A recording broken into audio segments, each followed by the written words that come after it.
So I'm hanging out with Master Terrance Evins. I train up here. He's my Sabalim. And I've been wanting to talk to you for a long time. You had a really busy year. You went off to Korea. You were inducted into a Hall of Fame. You were in the Black Belt Hall of Fame issue featuring Guru Malgrito for Filipino combatants. But you know, some of the questions that I always ask you in private, I wanted to kind of get on tape and let everybody know how awesome you are. I'm sucking up a little bit. Thank you, But tell me a little bit about how did you get into martial arts? I mean, you've told me a little bit of backstory. Maybe I think you had some weight issues when you were younger, maybe a little bit of bullying. I know bullying to the extent that I was bullied kind of motivated me. I also grew up watching David Perry and Bruce Lee. So tell me a little bit how you got into martial arts. It's similar. I mean, when I was growing up, I actually played football. And I played football throughout all of my years of elementary school, high school, and everything else. And I remember when I was 6 years old, and I was a little heavier and bigger than all the other kids, and I had the nickname of Little Refrigerator. Yeah. And Refrigerator Perry? Refrigerator Perry. Yeah. And it wasn't a compliment at the time. Right. And I remember there was a point where I used to have kids that used to follow me, and they would pick on me as we were walking, because back in the day, then you walked everywhere. I used to walk back from football practice and all that other good stuff. So so that was something that constantly happened, and I learned how to turn the other ear or turn the other cheek and ignore them. But my parents wanted me to be more involved. So also in school, I was a talker. I used to like to talk a lot and joke a lot and all that good stuff. I was a class clown, but not really a clown. I was just trying to gain attention. Right. I wanted to be cool. So my parents got me involved in martial arts. I was 6 years old when I initially got started. What was the style? The style was Shotokan karate. Okay. And it was taught at an elementary school. It was taught in a gym.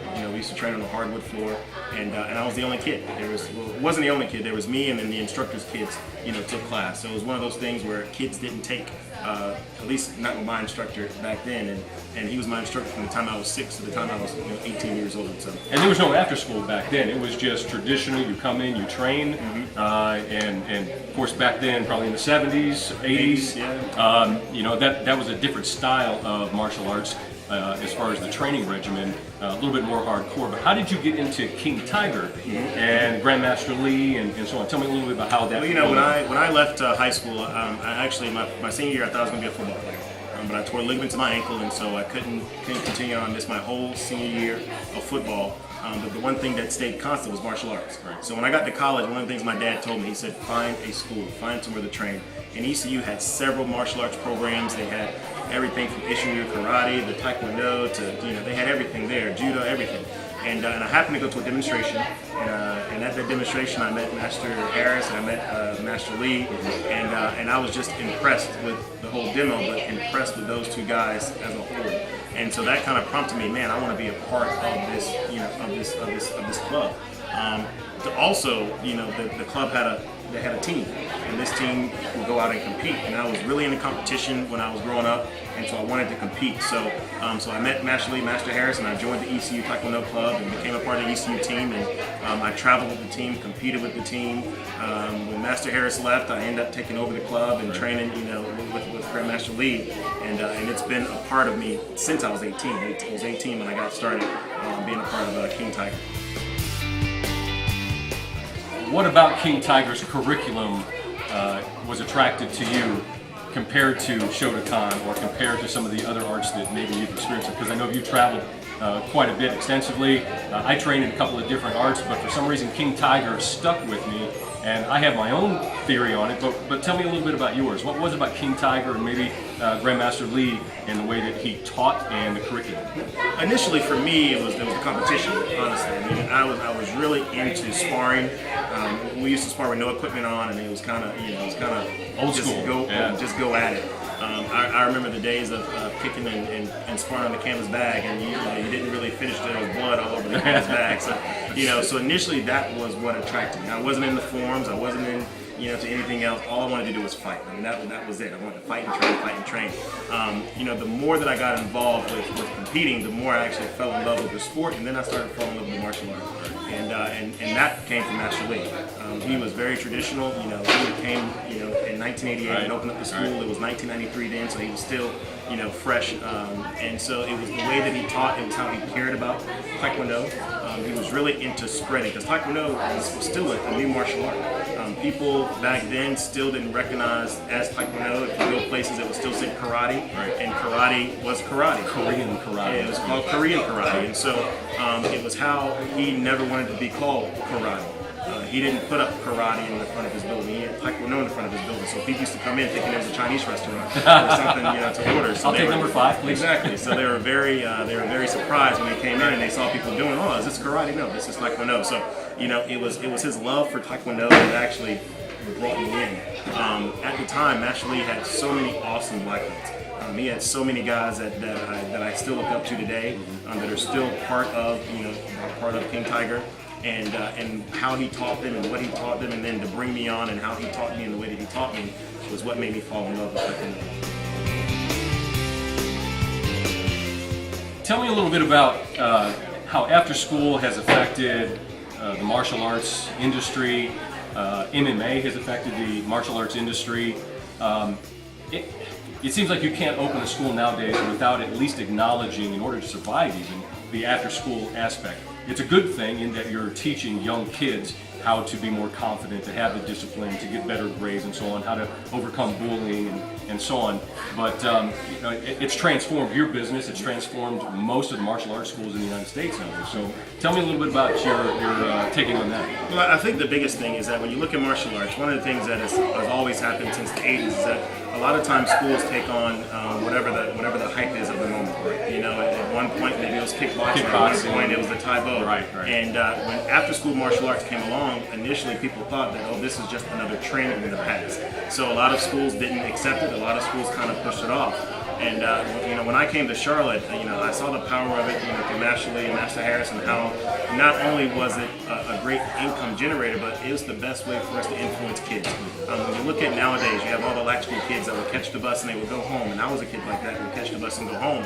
And you were left on your own to do your homework or to do the things that you were supposed to do. But the TV was the babysitter. And the TV was the babysitter. Or you had no babysitter, you just ran out in the neighborhood and did whatever. So the after-school martial arts program gave martial artists, it gave the schools a way that they could really touch the kids and affect the kids in a way that couldn't just by coming to class 2 days a week.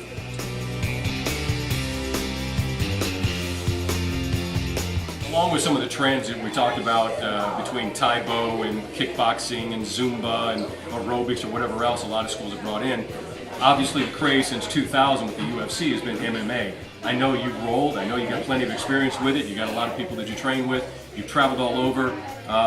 You've decided not to bring that in as a curriculum and leave that to some other martial arts schools, but one of the ones that you focused on, I mean, heck, you and I have been to a couple of cage fights and sat ringside and seen it. We respect it, we kind of see what's going on.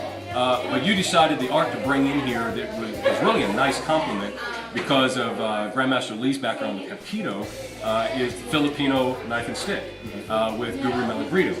And so tell me how that was so attractive for you to bring that in versus maybe jumping on the bandwagon and doing MMA. I love MMA. I mean, don't get me wrong. I mean, I train. I train with Sifu Shields and Jiu-Jitsu. I train with Master Dan King in Muay Thai. And my belief has always been I'm never going to teach anyone anything that I don't understand or that I don't know that I can really break down. Right. And when you look at BJJ and you look at Muay Thai, those are things that you just don't go in and just start teaching someone because you don't really want to get injured, you don't even want to get hurt. That's I've been doing Taekwondo, I've been doing martial arts for a long time, almost 30 years now. So I like to teach what I know. We do have an opportunity for people. I love bringing in Sifu Shields to actually teach it because he's awesome, at that ground game. When it came to the Philippine combatives, I started about 6 years ago with Guru Malagrito. I met him at a seminar at a conference, and actually, before I even knew what he did, I just was attracted to him as a person. Kind of the way that I was attracted to Master Lee. You guys match up and complement each other well. You have very similar personalities. Mm-hmm. Yes, and so that was the first attraction. And then when we started looking at the Philippine martial arts, the Philippine martial arts are advanced. There's so many different aspects of it. You have different people that do different systems. Some people work with single stick, some people work with double stick, some people work with knife, some people work with sword. There's so many different variations of the Philippine martial arts, and we started off with the double stick. because essentially, as we train, we use 2 hands, we use 2 feet, and so it was just a way that, and we had actually was looking to expand our weapons program, and just the sound of the sticks were just so calming, and so that was our first introduction to learning double stick or learning anything, dealing with the Philippine martial arts. And as I started to get more into it, again, I'm one of those guys that's not going to offer or teach anything that I don't know, and Master Martial Greedo is not close. So I started off, especially the last 5 years, just going wherever he's at, because I wanted to understand, I wanted to know the art, because I wanted our students to also be able to experience the beauty of the Philippine martial arts. So, so I've traveled the last 4 or 5 years all over, the world with them. Yeah, you just got back from the Philippines. Just got back from the Philippines, spending 3 weeks there. I go to Australia with them. We have camps in Texas, we have camps in Nebraska, we have camps, all over the U.S. Because I wanted to understand it the way that I understand Taekwondo, and then give our students just that separate art, that third art that they can also train in and achieve a level of life.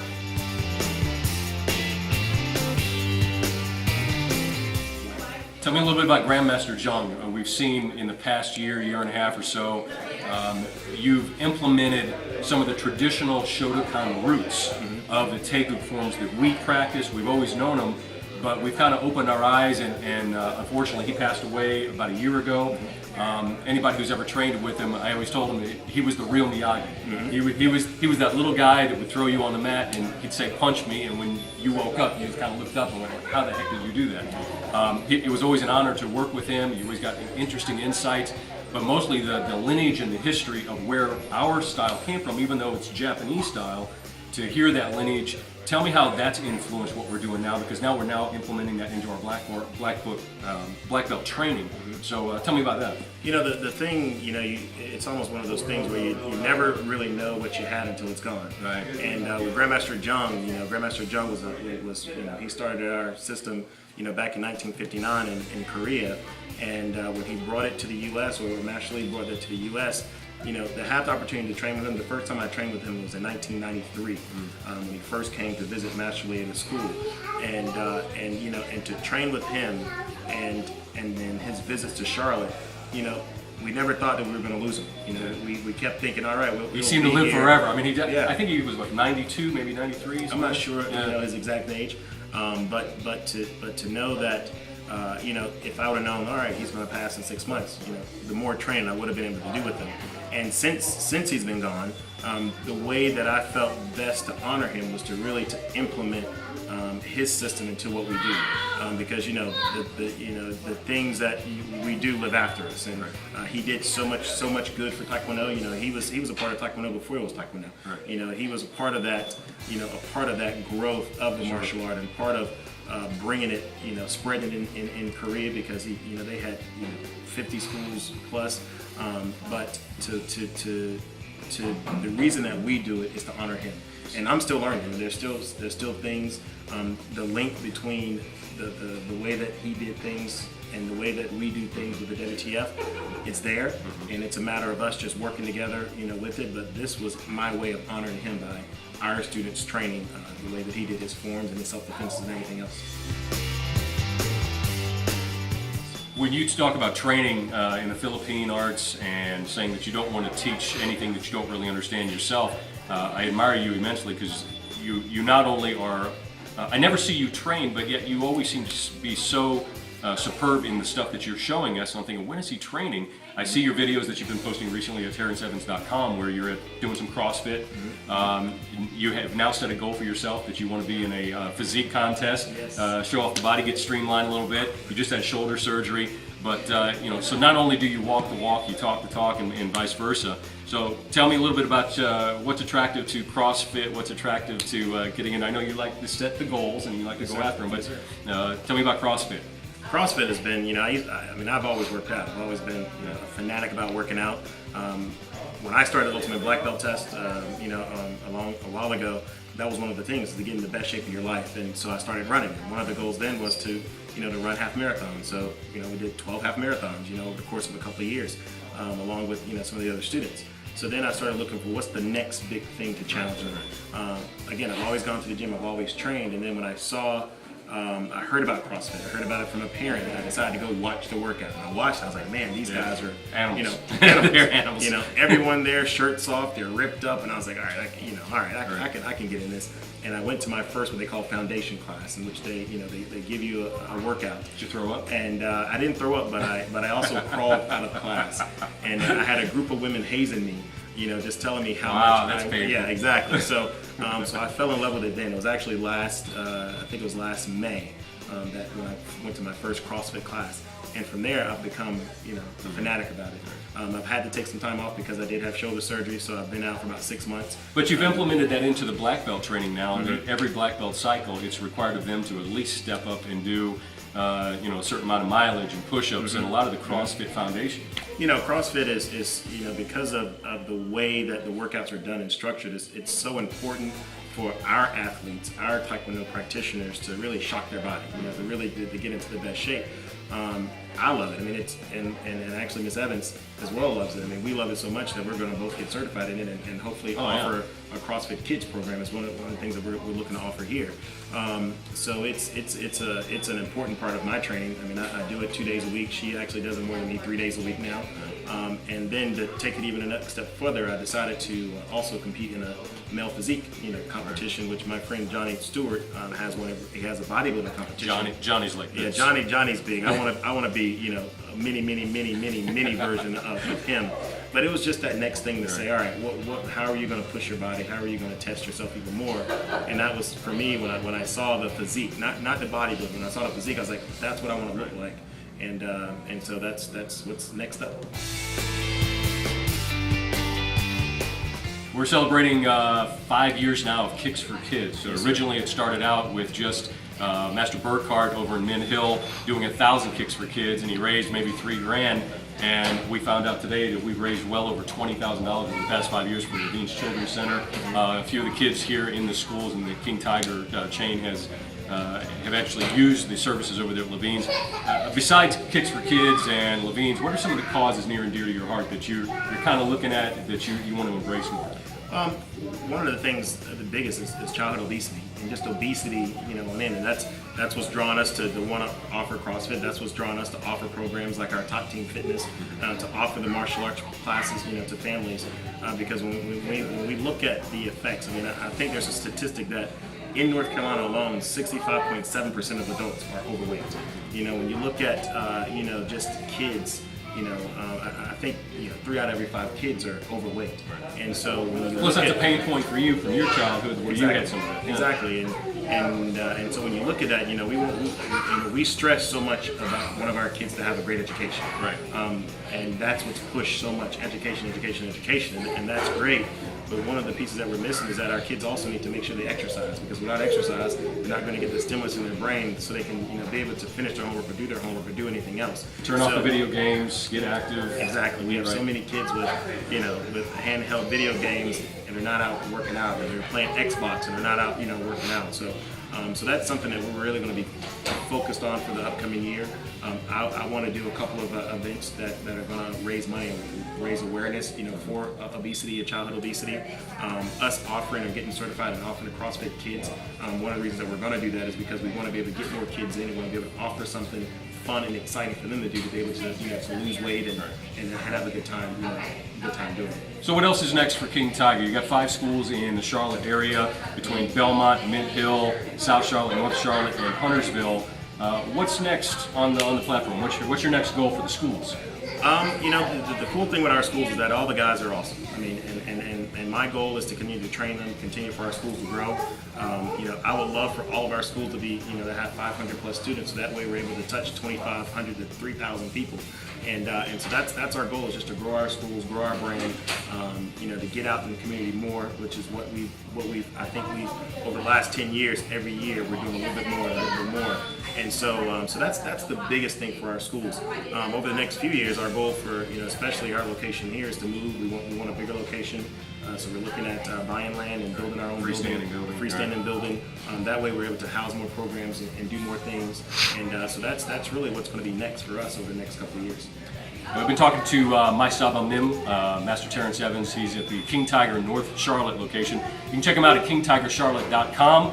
Phone number, if you want to call him up right away, is 704-717-0903. Sir, it was an honor. Thank you, sir. And let's go outside. We're going to go have some fun. It's Kicks for Kids Day up here for our fall festival, and look forward to meeting you at King Tiger Taekwondo.